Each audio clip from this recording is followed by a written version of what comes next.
मित्रों, वैसे तो प्रेजेंटेशन में काफी कुछ होगा ही, लेकिन थोड़ा जैसे भूमिका में कुलर जी ने बताया है कि अभी तक ये क्षतिपूर्ति केवल किसानों के लिए बनाया गया था कि उनका जो किसी भी नेचुरल कैलेमिटी के कारण से जो नुकसान होता है, फसल का नुकसान, उसमें वो रजिस्टर करते थे। बाद में ध्यान में आया कि आखिर फसल के अलावा भी नगरों में कुछ व्यावसायिक प्रतिष्ठान हैं, कोई उनके औद्योगिक प्रतिष्ठान हैं, कोई मकानों में भी इस प्रकार का नुकसान होता है। तो ऐसे सब लॉस भी, मूवेबल, इमूवेबल, सब प्रकार की जो प्रॉपर्टी है उसका लॉस भी इसमें अगर एंटर होगा तो उसका फिर असेसमेंट के भी तौर तरीके हैं। कुछ हमने जो ये होती है इंश्योरेंस की सर्वेयर्स, उनके माध्यम से कराएंगे, और कुछ असेसमेंट डीसी की कमेटीज जो हैं वो करेंगी। तो दोनों असेसमेंट के आधार के ऊपर उनको मुआवजे की कुछ राशि, उसका एक परसेंटेज, वो हम कुछ तो डिक्लेयर पहले से है, कुछ आज डिक्लेयर करेंगे, उसमें से वो राहत उनको दी जाएगी। और अब बाद में आज ही जो एक विचार हमारा बना है कि जो नू में जो लॉस हुआ है, नुकसान हुआ है, प्रॉपर्टी का भी वहाँ जान माल सब नुकसान हुआ है, तो जान के नाते से अलग घोषणा करेंगे, लेकिन उनका जो माली नुकसान है, गाड़ियां फूकी हैं, कुछ और एसेट्स जो दुकानें हैं, तो उसका भी इसी पोर्टल में एक प्रकार से जानकारी लेंगे और उसी आधार पर उसकी भी स्कीम बना करके उनको सबको दिया जाएगा, ताकि जो नुकसान जिसका होता है वो क्लेम करता है तो फिर कोई चीज बचती नहीं है। अन्यथा बहुत लोग बाद में शिकायत करते हैं कि फला का तो जो है असेसमेंट हो गया, मेरा रह गया। इसलिए हमने ओपनली सबको कहा कि आपका जो लॉस हुआ है आप अपना दर्ज करें, और बाद में फिर उसकी असेसमेंट का काम डिप्टी कमिश्नर और जो बाकी एजेंसीज हैं उसके माध्यम से कराया जाएगा, ताकि जल्दी से जल्दी हम इसका असेसमेंट करके लोगों को राहत पहुंचा सकें। इसलिए ये पोर्टल जो है इसका एक्सटेंशन किया गया। पोर्टल तो पहले से बना ही हुआ है क्षतिपूर्ति, लेकिन उसको एक्सटेंडेड वे में उसका जो ऑपरेशनल जो उसका दायरा है वो बढ़ाया है। तो ये इसके बाद मैं समझता हूँ कि एक बार प्रेजेंटेशन देखेंगे तो कोई प्रश्न होगा तो उसमें करेंगे। मित्रों, जैसा ये क्षतिपूर्ति का विषय है, पहला जैसे मैंने बताया किसानों वाले से हम शुरू करते हैं। तो जो हमने पोर्टल जिस दिन शुरू किया था उस दिन, क्योंकि उस दिन से वो भरने लग गए थे, तो 1 महीने का समय उस समय दिया गया था। तो वो 18 अगस्त तक अपनी जो भी क्लेम है किसान की, जो फसल खराब हुई बाढ़ के कारण से, वो उसमें भर पाएंगे, और उसके बाद फिर उसका असेसमेंट करके उनको पैसा दिया जाएगा। जो बाकी सब है, वैसे तो 3 दिन से 4 दिन से इसकी जानकारी हमने लोगों को दे दी थी, तो बहुत से क्लेम इसमें बिना लॉन्च किए भी भरे जा चुके हैं, लेकिन आज इसको विधिवत लॉन्च कर रहे हैं।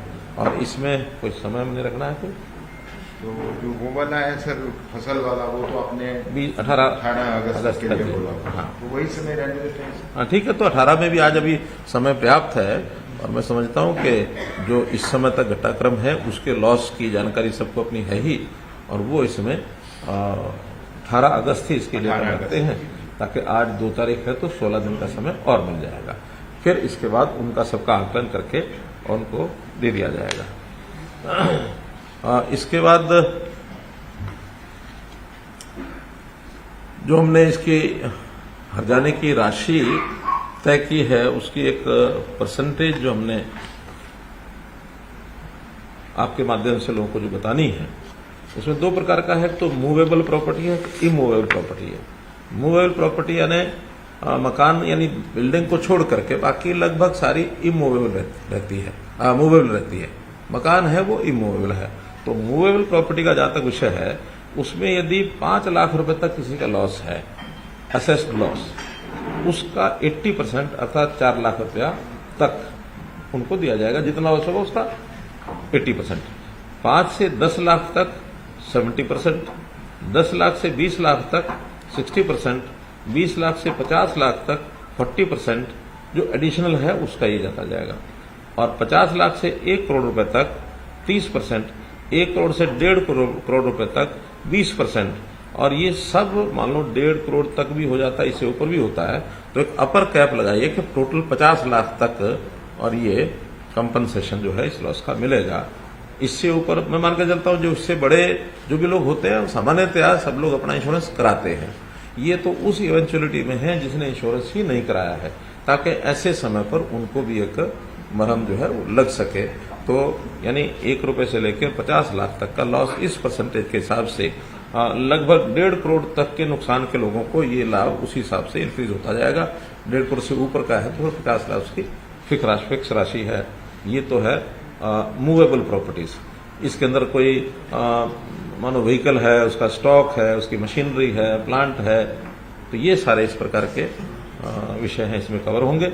और जो बिल्डिंग्स हैं अर्थात जो इमूवेबल प्रॉपर्टी है उसमें पहले से हमारी योजना चल रही है और उसी के अंतर्गत अगर 1 लाख तक का है तो वो कंप्लीट 100% देंगे, 1 से 2 लाख 75%, 2 से 3 लाख 60%, 3 से 5 लाख 50%, 5 से 7 लाख 40% और 7 से 25 लाख तक 30%। और इसको भी कैप किया है 25 लाख पर कि मैक्सिमम किसी बिल्डिंग का अगर कोई लॉस होता है, मानो उसमें क्रैक आया है, उसमें कोई फर्श टूट गया, उसमें दीवार गिर गई, उसमें टोटल भी गिर गई, तो भी मैक्सिमम 25 लाख रुपए तक का उसका लॉस ये हमने इसमें कवर किया है।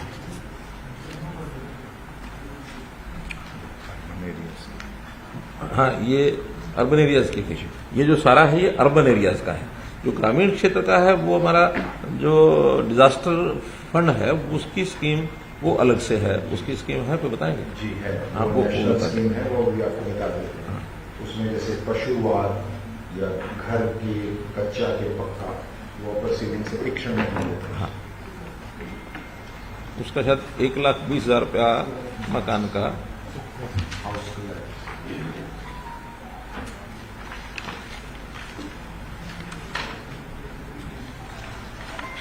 लेकिन उसमें भी जो है मुझे लगता है थोड़ा राशि कम है और हम उसको रिवाइज करेंगे, रिवाइज करके आपको बताएंगे। ग्रामीण क्षेत्र वाला जो है उसकी राशि आपको बताएंगे जो पहले से तय है जी। लेकिन वो मैंने एक बार देखा है उसमें कुछ मुझे जी, कम आपने लगे। कहा था कि आप बताना चाहते हैं। हाँ। जो घर का है फुल्ली डैमेज हाउस 1,20,000 पर हाउस, और अगर पार्शली डैमेज हाउस है जहां पे कम से कम 15% नुकसान हुआ है तो 10,000 रुपये प्रति घर पक्के के लिए, और झोपड़ी के केस में 8,000 रुपये प्रति हाथ प्रति झोपड़ी, और कैटल शेड 3,000 प्रति शेड। इसका विचार करेंगे, दोबारा से इसकी घोषणा हम करेंगे। हाँ, ये कई साल पुराना है उस पर। हाँ, 18 का शायद कब का है? ये बाढ़ आने से पहले जो हमारा इस साल का रिविजन भारत सरकार ने किया था वो। लेकिन एक बात यह है कि जो भारत सरकार के कंपनसेशन नॉर्म्स होते हैं अगर आप फसलों में देखेंगे तो उससे कहीं ज्यादा हम देते हैं अपने पैसे से। तो मुख्यमंत्री जी कह रहे हैं कि इससे भी ऊपर स्टेट बजट से दिया।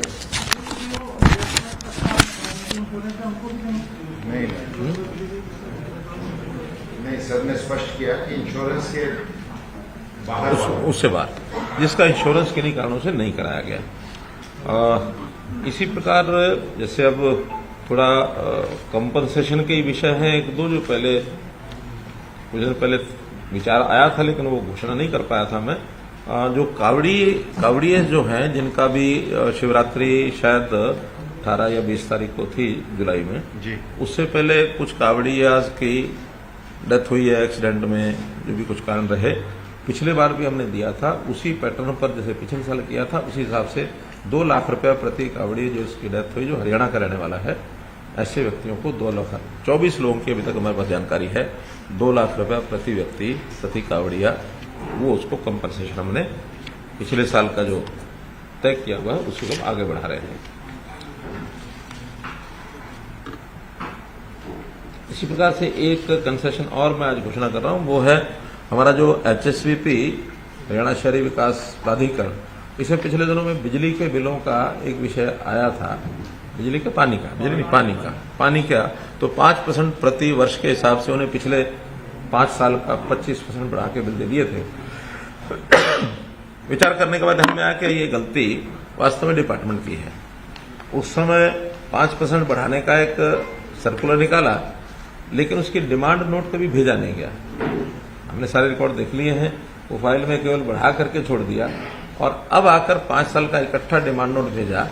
बहुत लोगों ने कहा कि आखिर एक साथ ऐसे 25% का रेट बढ़ाना उचित नहीं है, तो बहुत सुझाव आए अलग अलग, लेकिन अंतोगत तो हमने फैसला किया कि ये 5% की बढ़ोतरी जो 2018 में की थी, 18 से 23 तक, अब तक सारी फ्री कर देंगे हम।